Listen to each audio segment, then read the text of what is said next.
Saturday night's main event was so mid. JRW live. Hit the aisle, stack the card, chase that rare one, play it smart. Bobby Joe right by his side. JRW live ride. JRW live. Let's go. Toy hunting shows on the road. Figure reviews, bold predictions too. WW week breaking it through.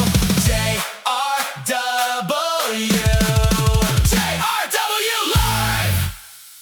What's up, JRW here too, the setup review of Saturday night's main event, May 23rd. They kicked off the show with Jade Cargill, B-Fab, and Mean Chi taking on Rhea Ripley, Charlotte Flair, and Alexa Bliss in a 6-man tag match. And this match was mid. I cannot believe this is what they kicked the show off with. Personally, in my opinion, this was not the match to kick the show off with. There were so many other matches they could have kicked the show off with, and I feel like this was probably the worst one. Usually you want the show to start off like good and stuff, and I thought this was just like a snooze fest to start off with. This is like a middle of the show like type match. Jade Cargill, Michi, and B-Fab pick up the victory. It looked like Charlotte Flair and Alexa Bliss. Oh no, it was Alexa Bliss and Rhea Ripley in the ring, and it looked like they had the match in the bag. Rhea Ripley ended up getting rolled up by Jade Cargill, came from behind, hit her finisher move real quick on Rhea Ripley. Rolls her up, 1, 2, 3, Jade Cargill, Michi, and B-Fab defeat Charlotte Flair, Alexa Bliss, and Rhea Ripley, which I was personally not expecting that. I predicted Rhea Ripley, Charlotte Flair, and Alexa Bliss to win, so maybe we're going to get a rematch between Jade Cargill and Rhea Ripley for that women's world title, which I feel like, personally, I don't want to see that, and I feel like nobody wants to see that match, but whatever. I thought this was really boring, but Jade Cargill, Michi, and B-Fab pick up the victory. And then for another weird match, Ruka versus Becky Lynch, which everybody thought was for the Women's Intercontinental title. It was not. But this was just kind of weird because Ruka actually came out the bat really strong, like dominating Becky Lynch. It wasn't a long match at all because Ruka went for that Soul Snatcher and Becky Lynch instantly attacked the referee so she wouldn't get hit by the Soul Snatcher. And then the ref's on the ground. It was the girl. The girl referee that Becky Lynch doesn't like. And she's like looking around, she's all pissed off, and the bell rings, and Ruka wins by disqualification. Becky Lynch is laughing, holding her women's Intercontinental title out of the ring, and she's leaving. And I was half paying attention, and I was like, what? It wasn't even 5 minutes. Like, the match is already over. Like, that was so random. And then Ruka is all pissed off, and Becky Lynch comes in the ring. When Ruka is talking to the referee and has got her back turned, Becky Lynch attacks her, beats up Ruka, hits her the manhandle slam, and lays out Ruka. And Becky Lynch stands tall, but even though she technically didn't win, she's all happy and everything. But Ruka picked up the victory technically. So I have a feeling on Monday Night Raw, we're going to find out Ruka is still the #1 contender for the Women's Intercontinental title. And she's going to face Becky Lynch maybe at Clash in Italy or maybe on Monday Night Raw down the road. But I feel like this is definitely not over. I just personally thought it was really weird and really quick and random. It was just kind of confusing, but definitely this is not over between Ruka and Becky Lynch. Then, personally, in my opinion, the match that should have main evented the show, and I feel like everybody thought this should have main evented the show, Penta versus Ethan Page for the Intercontinental Championship. It was the middle match, which personally thought this should have been, like, not the middle match at all. But they hyped it up, great package video about, like, the history of Intercontinental title and everything. And Ethan Page and Penta went out there and put on an absolute banger. By far, best match of the night. They killed it. I feel like they did a great job showing how good of a wrestler Ethan Page is. I don't feel like everybody knows that. I do because I've watched him in AEW and I always thought he was great. And I feel like they didn't use him well enough. Well, I thought this match was fantastic. And Ethan Page almost picked up the victory. He tried cheating, taking off one turnbuckle, and then went to take off the other one to distract the ref and tried rolling up Penta, but Penta still kicks out. But then while he's arguing the referee over the turnbuckle, Penta hits a springboard Mexican destroyer onto Ethan Page. 1, 2, 3. Penta retains the Intercontinental Championship over Ethan Page. Ethan Page was pissed, but Penta retains, has a big celebration and everything. Penta had some really, really cool gear, so hopefully Mattel locks in and makes another figure. I'm loving the Penta figures, loving the matches. I'm loving Penta's Intercontinental title reign. I'm like, this match was great. Every single match of Penta's Intercontinental title reign has been great in my opinion, and I've really, really enjoyed this match. And I feel like they did a great job showcasing Ethan Page, what he could do, because this was a good, solid, like, I almost say a 15-minute match. And I feel like they put on a great, solid match. And Penta, at the end of the day, walks out still champion. I predicted that. I did not think Ethan Page was going to win. But at the end of the day, Ethan Page definitely won. Didn't win the title, but definitely won by showing off the skills he's got. But Penta retains the Intercontinental Championship. And then another match I could care less about. Brie Bella and Paige defend their tag titles against Nia Jax and Lash Legend. I'm personally just tired of Nia Jax and Lash Legend.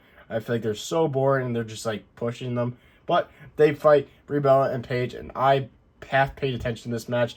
It was very boring. It looked like Nia Jax and Lash Legend were going to win this match. They were kind of dominating the whole time.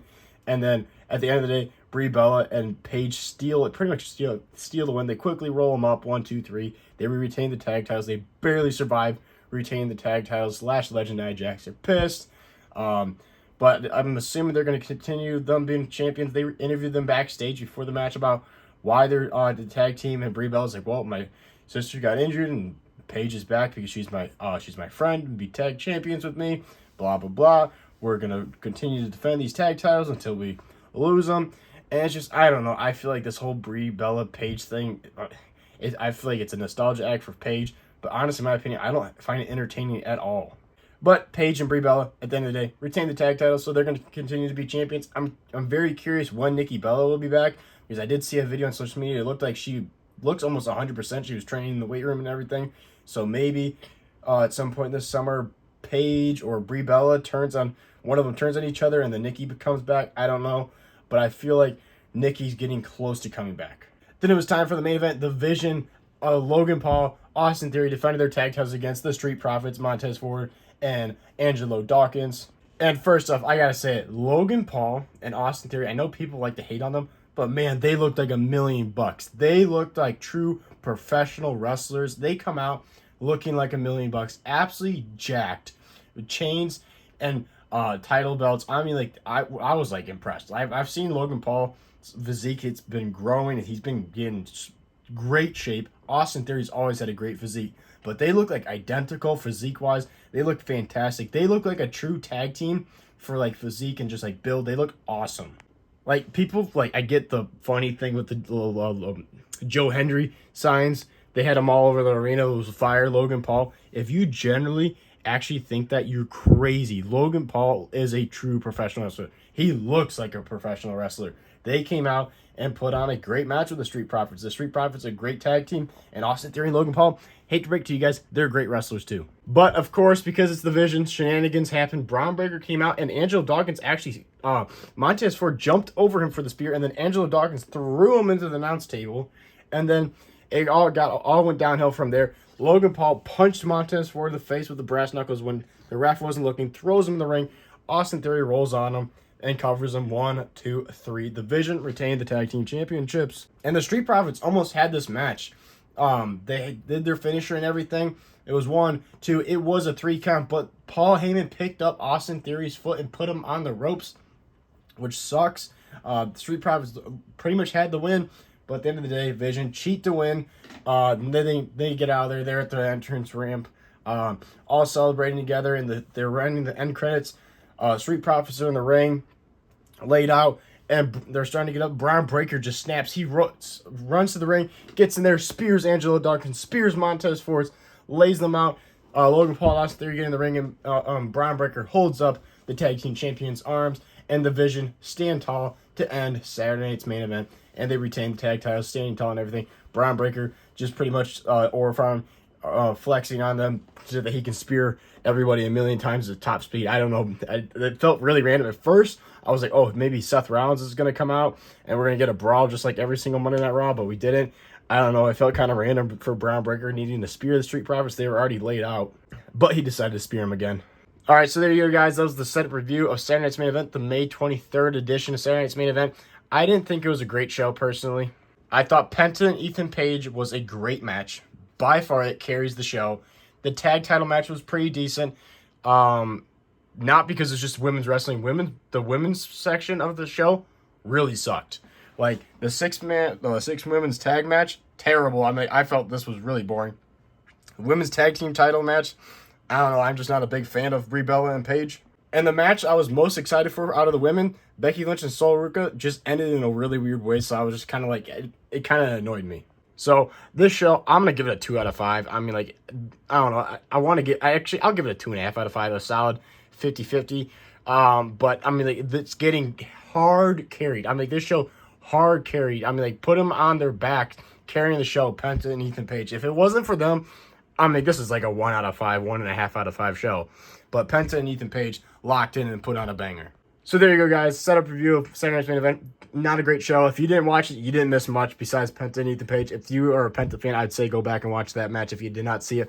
But thank you guys for watching. Make sure to like, subscribe, hit the notification bell because we post every single day on this YouTube channel. You don't want to miss out. This is Jeremy Live, and I'll see you guys in the next one.